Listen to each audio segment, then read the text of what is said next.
Heaven വേ ട്രാവലിക്ക് എല്ലാവർക്കും സ്വാഗതം കേട്ടോ. വിശുദ്ധ തോമസ് ലീഗ സ്ഥാപിച്ച 7 പള്ളികളിലൊന്നാണ് ഈ ചർച്ച്. ഈ ചർച്ച് ഒരു തീർത്ഥാടന ദേവാലയമാണ്. Saint Thomas Kottakkavu forane church, Paravur. AD 52 ഈ ചർച്ച് സ്ഥാപിച്ചത്. ഇന്ത്യയിലെ ആദ്യത്തെ പള്ളിയാണിത്. സെൻറ് തോമസിന് അപ്പസ്തോലൻ ബഹുമതി നൽകിയ അപ്പസ്തോലിക ചർച്ച് എന്നും കൂടി ഇതിന് വിളിക്കപ്പെടുന്നുണ്ട് കേട്ടോ. ഇവിടെ ഒരു ഐതിഹ്യമുണ്ട്. തോമസ് ലീഹ കോട്ടക്കാവിലെത്തുമ്പോൾ ഇവിടെ ക്ഷേത്രത്തിലെ പ്രധാന ഉത്സവം നടന്നുകൊണ്ടിരിക്കുകയായിരുന്നു. വേഷവിധാനത്തിലും സംസാര ശൈലിയിലും വ്യത്യസ്തനായിരുന്നു തോമസ് ലീഹ. ഇത് കേട്ട് അവർ അദ്ദേഹത്തെ പരിഹസിക്കുകയും അദ്ദേഹത്തിന് ഭ്രാന്താണെന്ന് പറഞ്ഞ് അവിടെ നിന്ന് ഓടിക്കുവാൻ ശ്രമിക്കുകയും ചെയ്തു. നിസ്സഹായനായ തോമസ് ലീഹ കൈകൾ ഉയർത്തി ദൈവത്തോട് സഹായം അഭ്യർത്ഥിച്ചു. പെട്ടെന്ന് അവിടെ ഒരു കൊടുങ്കാറ്റ് വീശി എഴുന്നള്ളിച്ചു നിർത്തിയിരുന്ന ഗജവീരന്മാരുടെ പ്രേക്ഷക സമൂഹം നിലംപതിച്ചു. ചിലർക്ക് ബോധക്ഷയം സംഭവിച്ചു. ഇത് കണ്ട ജനക്കൂട്ടം പരിഭ്രാന്തരാകുകയും പരിഹസിച്ചു നിന്നവർ വിശുദ്ധ തോമസ് സ്ലീഹായെ ക്രിസ്തു ശിഷ്യൻ ദിവ്യനാണെന്ന് തിരിച്ചറിയുകയും ചെയ്തു. സ്ലീഹായോട് ഈ അവസ്ഥയിൽ നിന്ന് ഞങ്ങളെ മോചിപ്പിക്കണമേ എന്നവർ കേണപേക്ഷിച്ചു. തോമസ് സ്ലീഹ അവരോട് ജലം കൊണ്ടുവരുവാൻ ആവശ്യപ്പെട്ടു. കൊണ്ടുവന്ന ജലം പിതാവിൻ്റെയും പുത്രൻ്റെയും പരിശുദ്ധാത്മാവിൻ്റെയും നാമത്തിൽ ആശീർവദിച്ച ശേഷം മോഹാലസ്യപ്പെട്ടവരുടെ മേൽ തളിച്ചപ്പോൾ അവ ഉണർന്നു.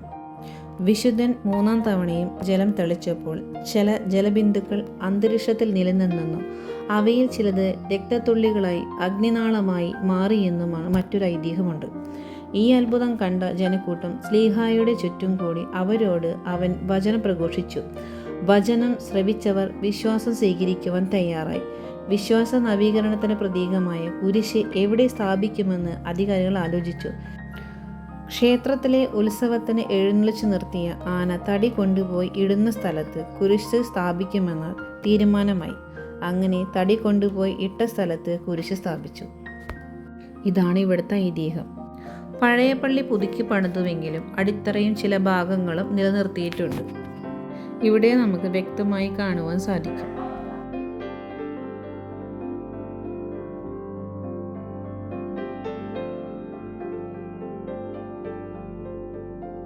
അൾത്താര ഭാഗവും അൾത്താരയുടെ മുകളിലുള്ള ഭാഗങ്ങളുമെല്ലാം നോക്കിയാൽ ഈ ദേവാലയത്തിൻ്റെ പഴമ നമുക്ക് മനസ്സിലാക്കുവാൻ സാധിക്കും. വളരെ പ്രത്യേകതകൾ ഉള്ളതാണ് ഈ പഴയ പള്ളി. ഇന്ന് ഇത് നിത്യാരാധന ചാപ്പലായിട്ടാണ് ഉപയോഗിക്കുന്നത്. ദിവ്യകാരുണ ഈശോയുടെ സജീവ സാന്നിധ്യം ഇവിടെ നിറഞ്ഞു നിൽക്കുന്നു.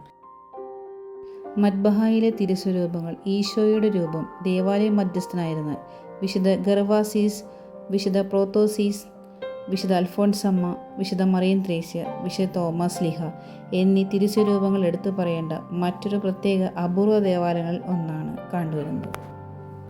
ഇവിടെ വന്ന് എല്ലാം സമർപ്പിച്ച് പ്രാർത്ഥിച്ച് വിശുദ്ധ ബലിയിൽ പങ്കെടുക്കുന്നവർക്ക് പൂർണ്ണ ദണ്ഡമോചനവും അനുഗ്രഹങ്ങളും ലഭിക്കുന്നുമുണ്ട്. ദേവാലയത്തിൻ്റെ അൾത്താരയുടെ മുൻവശം സൂക്ഷിക്കപ്പെട്ടിരിക്കുന്ന ഈ കല്ലറ ബിഷപ്പ് ഫ്രാൻസിസ് റൂസോ മെത്രാൻ്റേതാണ്. ഇവിടെ അമൂല്യമായ കരിങ്കൽ കുരിശ് ഈ പള്ളിയുടെ അൾത്താരയിൽ സൂക്ഷിച്ചിട്ടുണ്ട്.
ഇന്നത്തെ വീഡിയോ ഇവിടെ വെച്ച് വൈൻഡപ്പ് ചെയ്യുകയാണ്. ഇന്നത്തെ വീഡിയോ നിങ്ങൾക്ക് ഇഷ്ടമായി ലൈക്ക് ചെയ്യുക, ഷെയർ ചെയ്യുക, കമൻറ്റ് ചെയ്യുക, സബ്സ്ക്രൈബ് ചെയ്യുക. ഇനി അടുത്തൊരു വീഡിയോയിൽ നമുക്ക് വീണ്ടും കാണാം.